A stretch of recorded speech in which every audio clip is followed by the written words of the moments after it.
안녕하세요. 제임스 컨설팅 박정근입니다. 오늘은 시청자분 중에 한 분의 요청으로 상속주택에 대한 양도소득세에 대해서 같이 공부해 보겠습니다. 네, 이제 앞으로 뒤에 그 반복해서 나오는 용어이기 때문에 미리 용어의 정의를 다시 한번 정리하고 가겠습니다. 피상속인 그러면 이제 돌아가신 분입니다. 그리고 상속인 그러면 상속을 받는 분이고요. 상속주택 그러면 상속으로 이제 물려받는 주택이고요. 일반주택 그러면 일반주택은 상속인이 상속받는 분이 현재 살고 있거나 보유 중인 주택으로 보시면 되겠습니다. 상속에 대한 신고 기한은 상속인이 거주자다. 한국의 국내에 181년에 183일 이상 거주를 두고 있다. 그러면 거주자가 되지 않습니까? 그런 경우에는 상속 개시일이 속하는 달의 말일부터 6개월 이내, 만약에 미국에 있다, 주로 비거주자다, 그러면 9개월 이내에 상속세 신고를 하셔야 됩니다. 네, 다음은 상속 공제와 세율을 보겠습니다. 먼저 상속세 계산할 때 상속 재산은 만약에 사전에 증여한 재산이 있는 경우에는 그 사전 증여 재산을 합산하게 됩니다. 그래서 만약에 상속 개시 전에 10년 이내에 만약에 증여한 재산이 있다 그러면 그걸 합산하게 되고요. 만약에 내가 원래는 상속인이 아니었다, 상속인이 아닌 자다 그러면 최근 5년 이내에 증여받은 게 있으면 그걸 합산하게 됩니다. 그러니까 통상 상속인이고 만약에 증여받은 재산이 10년 내에 얼마 있다 그러면 나중에 상속세 계산할 때 그걸 포함해서 다시 재계산을 하게 됩니다. 그런데 만약에 증여세 특례세율을 적용받는 창업자금이나 또 가업승계 주식이다 이런 경우에는 요거 이제 별도의 특례세율을 받는 거지 않습니까? 그래서 창업자금이나 가업승계 주식 특례를 적용받았다 그러면 그거는 뭐 10년이든 20년이든 그 기한이 없이 전체 기간에 받은 거를 다 합산하게 됩니다. 이거는 10년이지만 이건 기한이 없이 전액을 합산한다 이렇게 보시면 되겠습니다. 일단 상속이 개시가 되면 이제 일정 금액은 공제를 받을 수가 있는데요. 기초공제하고 그 밖에 인적공제, 뭐 개인별로 뭐 5천만 원, 1천만 원 이렇게 합산해서 하는 기초공제와 인적공제 합산, 혹은 일괄공제 5억, 둘 중에서 당연히 큰 금액을 공제받을 수 있겠죠. 통상 일괄공제 5억이 기초공제와 그 밖에 인적공제를 합산한 것보다 큽니다. 그러니까 기본적으로 5억은 일괄공제를 받을 수 있다 이렇게 보시고요. 거기에다가 이제 가업이나 영농 상속공제, 배우자 공제, 금융재산, 그 다음에 재해손실, 동거주택 이런 공제들은 따로 또 추가로 받을 수 있는 겁니다. 그래서 만약에 아버님이 돌아가셨다 혹은 어머님이 돌아가셨다 그런데 배우자가 계시다 아버님이 돌아가셨는데 어머님이 계셨다 그러면 어머니는 별도로 5억을 추가로 공제받을 수 있습니다. 그러니까 일괄공제와 어머니가 계실 때의 5억 그러면 총 10억을 공제받을 수 있겠죠. 그러니까 무조건 10억이 아니고 어머님이 계신 경우에 포함해서 10억까지 받을 수 있다 이렇게 보시면 되겠습니다. 상속세율은 1억 이하, 5억 이하, 10억 이하, 30억 이하, 그리고 30억을 초과하는 부분. 그래서 1, 5, 10, 30 이렇게 기억을 해두시면 되겠고요. 각각 세율은 10%, 20%, 30%, 40%, 50%입니다. 그래서 30억을 초과하는 부분에 대해서는 50%고요.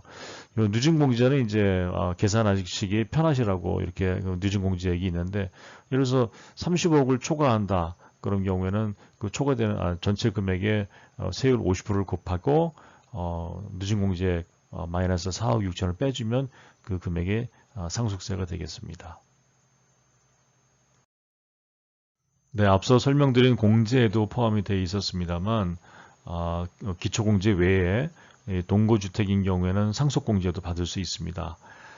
이게 상증세법 23조 2항에 동거주택인 경우에는 상속공제를 받을 수 있다 나와 있는데 내용이 어떻게 되느냐 상속주택 가액에서 채무액을 뺀 금액의 100%를 상속세 가액에서 공제해 준다 그런 얘기입니다. 다만 그 공제할 금액은 6억을 한도로 본다. 그래서 6억까지는 만약에 동거하셨다, 같이 살고 계시다가 상속이 개시됐다, 그러면 최대 6억까지는 상속공제를 추가로 받을 수 있다는 뜻입니다. 그러면 예를 들어서 앞선 기초공제, 일괄공제, 배우자공제, 거기에 또 상속공제도 받을 수 있다면 상속공제까지 추가로 받을 수 있는 겁니다. 요건이 있습니다. 요건이 쉽지는 않은데요. 상속개시일부터 소급해서 10년 이상, 또 여기서 미성년자인 기간은 제외한다. 왜냐하면 동거봉양을 위한 혜택인데 미성년자로서 같이 살았다는 거는 동거봉양은 못하지 않았냐 그런 뜻인 거죠. 그러니까 요상 미성년자인 기간은 제외하고 10년 이상 동거를 했었어야 되고, 또 10년 이상 계속해서 1세대를 구성해서 1주택만 있었어야 된다는 얘기죠. 같이 살면서 주민등록도 같이 두고 1세대를 구성하고 또 주택도 1주택만 있는 경우, 무주택이었다 그러면 그 기간도 당연히 이제 포함이 되겠죠. 또 상속개시 현재 무주택자이거나, 그러니까 상속인이 또 피상속인과 공동으로 1주택을 보유한 자로서, 그러니까 지분을 좀 같이 가지고 있었다. 무주택자이거나 부모님하고 예를 들어 지분을 좀 같이 공동 소유를 했다. 이런 경우. 그러니까 10년 이상 모시고 살고 또 10년 이상 계속 살면서 주택도 하나밖에 없고 무주택 포함해서요. 또 집이 없거나 있어도 그걸 부모님하고 이제 공동 지분으로 가지고 있는 경우, 이런 경우가 해당이 다 된다. 그러면 최대 6억까지는 상속공제를 추가로 받을 수 있는 겁니다. 이제 주택을 상속을 받았는데 그렇게 이것저것 여러 가지의 상속공제를 다 거쳐도 그래도 그거 초과되는 경우가 있다면, 만약에 이제 무주택자로서 상속주택을 양도하는 경우, 주택을 받았습니다. 근데 그 주택을 양도하는 경우에 만약에 1세대 1주택 비과세 요건을 충족한다. 그럼 당연히 그냥 비과세이겠죠. 양도하는 경우에. 근데 만약에 비과세가 안 된다. 그런 경우에는 취득가액 등 필요경비를 공제한 금액의 양도차익으로 양도소득세를 계산하게 될 테고요. 보유기간은 상속일부터 양도일까지입니다. 상속개시일부터 상속받은 뒤 이후에 양도할 때까지를 보유기간으로 보고요. 만약에 동일 세대원으로 동거하다가 그렇게 양도를 했다 그러면은 피상속인, 그러니까 부모님이나 상속 부모님부터 상속인 현재 자녀가 보유한 기간까지 합산해서 전체 기간을 보유기간으로 산정할 수가 있습니다. 네, 그런데 만약에 내가 집을 가지고 있는 상태에서 또 상속을 받았다. 그래서 일시적으로 2주택이 된 경우에 비과세 해주는 특례가 있습니다. 그래서 소득세법 시행령 제155조 2항에 이렇게 상속으로 받은 경우에 일시적으로 2주택의 혜택을 주는데, 단 어떤 주택을 양도해야 되느냐, 내가 지금 살고 있는 주택을 양도하는 겁니다. 상속받은 주택을 양도하면 비과세 혜택이 주어지지 않고요. 상속을 받았다 그러면 내가 지금 살고 있는 주택을 양도해야 되는 겁니다. 좀 어려움이 있을 수 있습니다. 동거봉양으로 만약에 합친 경우에는 합치기 이전부터 보유하고 있던 주택만 상속주택으로 포함이 되고요. 만약에 이제 그 돌아가신 부모님이 주택을 2채 이상 상속을 하셨다 그러면 그 중에 한 주택만 요 비과세 특례에 포함이 되는 겁니다. 그래야 뭐 일시적인 2주택이 되겠죠. 그래서 어떤 주택이냐, 우선순위를 가르는 겁니다. 만약에 이제 부모님이 소유한 기간에 가장 긴 주택이 있다 그러면 그 주택을 대상으로 일시적 2주택이 되는 거고, 만약에 뭐 2채가 이상이다 그러면 동일한 조건으로 2채 이상이다 그러면은 혹시 거주한 기간이 있다면 거주한 기간이 가장 긴 주택 하나, 그것도 같다 그러면은 기준시가가 가장 높은 주택, 그것도 뭐 2채 이상에도 선택이 안 된다 그러면 그냥 상속인이 그 중에서 선택하는 1주택에 대해서는 요 일시적 2주택으로 비과세 특례를 받을 수 있는데, 단 일반 주택을 양도하는 경우에만 비과세 혜택이 있다 그런 얘기입니다.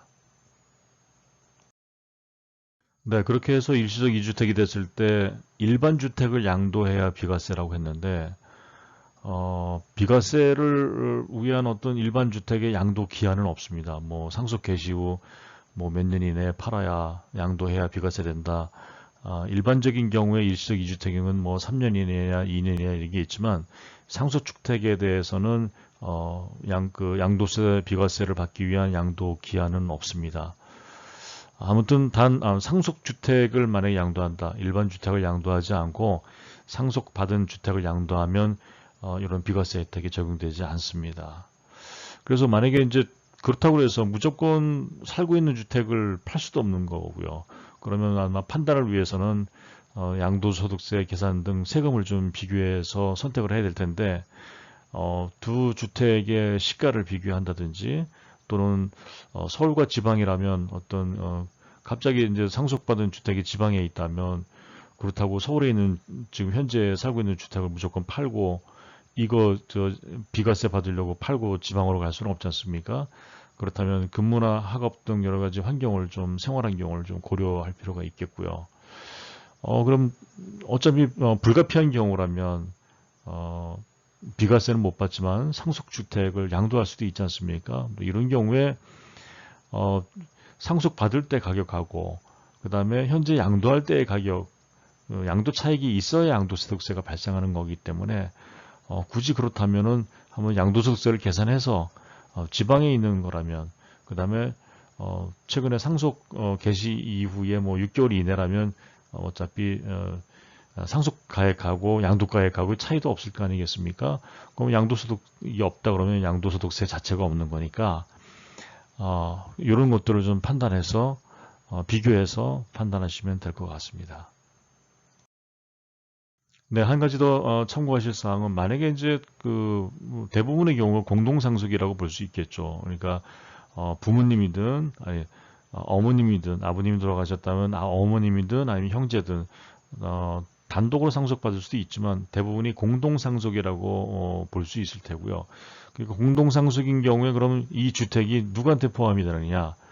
물론 일반적인 경우에는 지분권자는 모두 주택수에 포함되지만 이렇게 공동상속인 경우에 일시적 2주택의 비과세 특례를 적용하는 경우에는 다음의 순서에 따라서 해당하는 사람이 이 공동상속주택을 소유한 것으로 본다. 이런 게 요 시행령 155조 3항에 있습니다. 그래서 그 내용을 보면 상속 지분이 가장 큰 상속인의 것으로 보거나 뭐 지분이 같다 그러면 실제 당해 주택에 거주하는 사람의 주택으로 보거나 뭐 거주도 같이 하고 있다 그러면 그 중에 나이가 많은 분 최연정자의 소유로 본다 그런 뜻입니다. 그렇기 때문에 만약에 이 세 가지에 해당이 안 된다 뭐 막내이고 뭐 살지도 않고 그렇다 그러면 그 소수 지분자한테는 이 공동상속주택이 주택수에 포함되지 않습니다. 그렇기 때문에 자유롭게 뭐 양도에 대해서 이렇게 다주택자 중과 문제 이런 거로부터 좀 자유로울 수가 있다 그런 얘기입니다. 네, 이상으로 상속주택에 대한 양도소득세에 대해서 같이 공부를 했고요. 누누이 말씀드리지만 절세 핵심은 꼭 실행 전에 전문가에게 확인하시고 상담 받으시기 바랍니다. 기타 유튜브에서 제임스 컨설팅 검색하시면 다양한 내용의 컨텐츠를 만나보실 수 있습니다. 대표님의 부동산 절세 전략 제임스 컨설팅에서 도와드리겠습니다. 감사합니다.